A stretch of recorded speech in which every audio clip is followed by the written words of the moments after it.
एक मोटा आदमी ऊंची इमारत से गिर गया। जब अस्पताल में होश आया तो उसने पूछा, मैं जिंदा हूँ? डॉक्टर साहब, आप तो जिंदा हैं, लेकिन जिन पर आप गिरे थे वो मर गए हैं। मरीज, डॉक्टर साहब को कोड़ी दवाई ना लिख देना।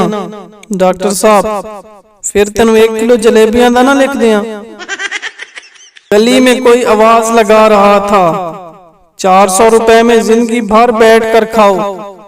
इश्तियाक हुआ के देखें क्या स्कीम है, क्या ऑफर है। बाहर निकल कर देखा, आवाज लगाने वाला कमीना कुर्सी बेच रहा था। एक मलंग इंग्लैंड गया और इसका दोस्त इसको नाइट क्लब ले गया।